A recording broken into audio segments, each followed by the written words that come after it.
सफ़र with Suresh में आपका स्वागत है। किस ईयर में आए थे? 2008 में। 2008 में बोटनी में आए थे।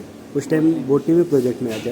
हाँ, उस टाइम जब ज्वाइन किए थे कैसा लगा था स्टार्टिंग में? जब ज्वाइन किया था तो फिर मुझे लगा था कि शायद यूनिवर्सिटी में आया हूँ मैं तो शायद यहाँ पे परमानेंट हो पाऊँगा, लेकिन उस टाइम से लेके इस टाइम तक ओवरऑल मुझे 2008 से लेकर अगर काउंट करते तो 18 साल के आसपास हो गया, लेकिन अभी तक कोई उम्मीद नहीं है। और मेरे से भी सीनियर पड़े हैं 25-25 साल से, जिनकी 5-5 साल बाद रिटायरमेंट आ जाएगी, लेकिन अब तक परमानेंट होने का कोई चांस नहीं है। तो आपको क्या लगता है? सोच ही नहीं रही है यूनिवर्सिटी, सोचती है तो सिर्फ उनके लिए जो सोर्सेबल पर्सन है सिर्फ उनके बारे में सोचती है। अदर पर्सन जो एंटर कर रहे हैं यूनिवर्सिटी में जो जॉब कर रहे हैं उनके लिए कोई सीट नहीं है।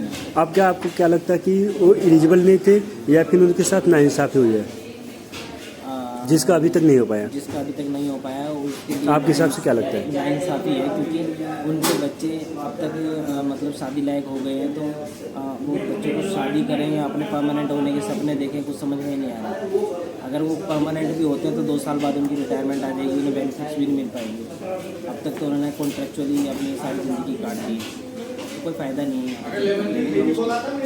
अगर कोई नया पर्सन आना चाहता है 18-19 साल का है तो सीधा परमानेंट पोस्ट पे आए, कॉन्ट्रेक्चुअल या फिर डेली बेस पे ना आए।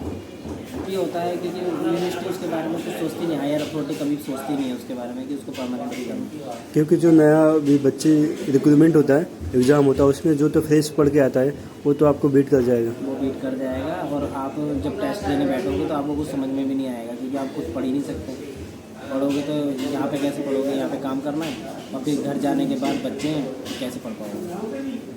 तो कुल मिला के ये है कि परमानेंट अगर हो रहे हो तो जॉब करो, वरना मना कर दो, कहीं और देखो ज़्यादा। जो नया जनरेशन के जो 18-19 साल, 20 साल के, 25 साल के जो एंट्री करना चाहते हैं, एंट्री करना चाहते हैं दिल्ली यूनिवर्सिटी में, वो सिर्फ परमानेंट ही ट्राई करें, अदरवाइज़ वो नॉर्मल ट्राई ना करें, क्योंकि अगर वो एक बार अंदर घुस गए तो वो फंस के रह जाएंगे, उसके बाद वो निकल नहीं पाएंगे कभी। क्योंकि कुछ कंटिन्यू पैसे मिलते रहता है अदर जगह है। जब आपसे किसी को आपको एक सैलरी मिलती रहती है तो आप उसके आदी हो जाते हो, और सैलरी एक ऐसी चीज़ है कि मतलब कि आपको मिल रही है हर मंथ, तो आपको लगता है कि हर महीने तो आना ही है, तो फिर इसलिए आपकी पढ़ाई से फिर नाता टूटता जाता है और जॉब में आप बंद रह जाते हो। और जॉब एक ऐसी चीज़ है जो आपको भूखा मरने नहीं देती, आगे बढ़ने नहीं देती।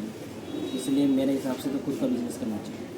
अगर ट्राई करो, अगर आप अच्छे बैकग्राउंड से हैं, आप पढ़ रहे हैं तो अगर ट्राई करना चाहिए। बहुत सारी वैकेंसीज निकलती रहती हैं, वैसे इस गवर्नमेंट में वैकेंसी निकल नहीं रही है, लेकिन फिर भी कुछ तो उम्मीद है।